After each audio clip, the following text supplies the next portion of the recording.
और इस वक्त एक बड़ी खबर आपको बता दें, जनसंख्या नीति को लेकर बिहार में अब एनडीए में घमासान बढ़ता हुआ दिखाई दे रहा है। इससे पहले आपने जेडीयू को सुना जिन्होंने कहा था कि ये लागू नहीं होगा, लेकिन अब इस पर बिहार बीजेपी के प्रवक्ता का साफ कहना है कि आज नहीं तो कल बिहार में जनसंख्या नीति लागू होकर रहेगी। बीजेपी प्रवक्ता हैं बिहार के जिन्होंने ये कहा है। अब योगी की इस नीति के बाद अब जिस कानून की चर्चा लगातार हो रही है, प्रधानमंत्री नरेंद्र मोदी अगर उस पर अपने सहयोगियों से बात करते हैं तो क्या वो उनका साथ देंगे या फिर नहीं?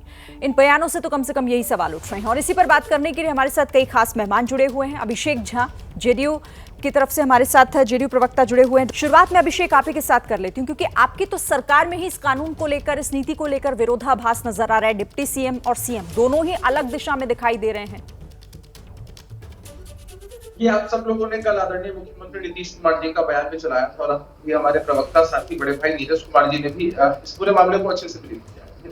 नीतीश कुमार जी ने कहा है कि ये जन जागरूकता अभियान होना चाहिए, महज कानून बना देने से इसका उपाय निकले जरूरी नहीं।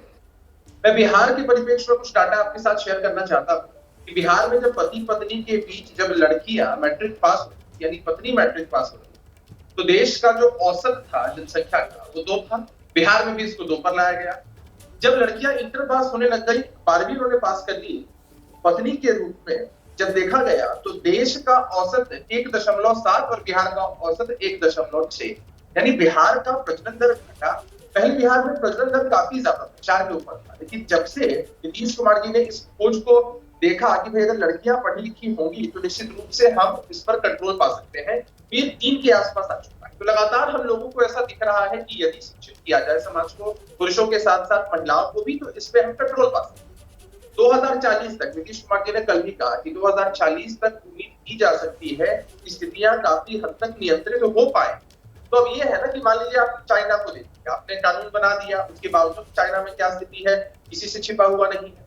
तो कानून बनाने से ही इसका उपाय नहीं हो सकता है जब तक लोगों के अंदर इस चीज को लेकर जागरूकता नहीं आती। तो नीतीश कुमार जी ने इसी बात कहा, आप देख लीजिए ना, कई बार तो आपने देखा है कि बहुत पढ़े लिखे लोग हैं, एग्जाम्पल्स हैं बहुत सारे, हम तो नाम नहीं लेना चाहते हैं किसी का, बहुत पढ़े लिखे लोग थे लेकिन उनमें भी इस विषय को लेकर यदि जागरूकता का अभाव है, वो कहा ना, उनके यहाँ देख लीजिए।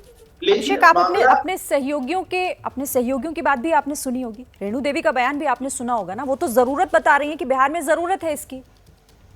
तो देखिए एक बात बताइए, बिहार में एनडीए की सरकार है, 4 इसमें घटक दल है, हर एक घटक दल का किसी भी मसले पर स्टैंड हो सकता है। नीतीश कुमार जी ने कहा ना कि हमको इसको इस नजर से देखने की जरूरत नहीं है कि कानून के कोई पक्ष में है कि विपक्ष में। ये मामला ये है ना कि जब भी हम किसी मसले की तरफ बढ़ते हैं और कोई भी घटक दल किसी भी गठबंधन में होता है, तो हर एक घटक दल की अपनी इच्छा होती है या सुझाव होते हैं, वो सुझाव देते हैं। उसके बाद जब सब घटक दल एक साथ बैठते हैं तब जाकर हम किसी निर्णय या निष्कर्ष पर पहुंचते हैं। ये तो प्राइमा फेशिया हमारे आदरणीय नेता ने अपने लंबे कार्यकाल में जो भी उन्होंने आज तक सामाजिक एक्सपेरिमेंट्स किए, उनके आधार पर जो नतीजे उनके सामने आए, उनके हिसाब से उन्होंने अपनी बात को कहा। यह कोई निष्कर्ष वाली चीज नहीं थी कि उसको ये पॉलिटिकल एंगल दिया जाए कि बीजेपी और जेडीयू के अंदर कोई राय। मामला ये है कि नेता का जो ऑब्जर्वेशन था उसके हिसाब से उन्होंने वक्तव्य को दिया और बहुत सही दिया। आप इसको नकारेंगे निश्चित, मुझे लगता है कि आप इस बात को नहीं नकारेंगे कि यदि लड़कियां पढ़ी लिखी हो, पत्नियां पढ़ी लिखी हो, लेकिन पूरी तरीके से महिलाओं को जिम्मेदार बता रहे हैं। वो कह रहे हैं कि महिलाओं को शिक्षित होना चाहिए उसके लिए, मतलब वहां पर ये बयान इस तरीके का उन्होंने सामने दिया जिस पर ऐतराज रेणु देवी को खुद हुआ, उन्होंने खुद इस बात का जिक्र किया। अब कहीं ना कहीं जेडीयू और बीजेपी का जो स्टैंड है वो अलग अलग दिखाई दे रहा है। अभिषेक, आपका रिएक्शन इस पर? ईश्वर न करे कि कभी किसी को कोई बीमारी हो, लेकिन फर्ज करिए कि किसी को कोई बीमारी हो जाती है, घरेलू उपचार से अगर वो बीमारी ठीक हो सकती है और प्राइमा फेशिया उसके सुखद परिणाम भी सामने आते हैं, तो फिर कोई एलोपैथिक इलाज की तरफ जाना नहीं चाहेगा। ठीक उसी तरह से बिहार में हम लोगों ने साफ साफ देखा कि जागरूकता चलाकर, बेटियों को शिक्षित करके, पुरुषों को शिक्षित करके अगर हम इस पर कंट्रोल पा सकते हैं तो यह एक रोल मॉडल की तरह पूरे देश में अपनाया जाना चाहिए। यह हमारा सुझाव, हमारी पार्टी का, हमारे नेता का सुझाव है। लेकिन अलग अलग पार्टियों के अलग अलग पक्ष इसमें हो सकते हैं। हमारा किसी के साथ पार्टी अलग है, लेकिन बिहार में आप सहयोग से सरकार चला रहे हैं और वही ये कह रहे हैं कि वो ये कानून वहां पर लागू होगा। आपने मना कर दिया, पर वो कह रहे हैं आज नहीं तो कल ये होना है लागू। वक्त इतना ही, जल्दी से अपनी बात खत्म कीजिएगा अभिषेक। बस शिरीन, एक बात बेहद अच्छे तरीके से समझने की जरूरत है कि जब पार्टी गठबंधन में होती है, लेकिन हर एक पार्टी की विचारधारा अपनी अपनी है।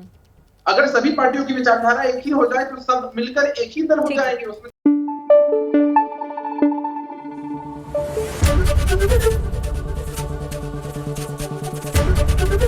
एबीपी न्यूज आपको रखे आगे।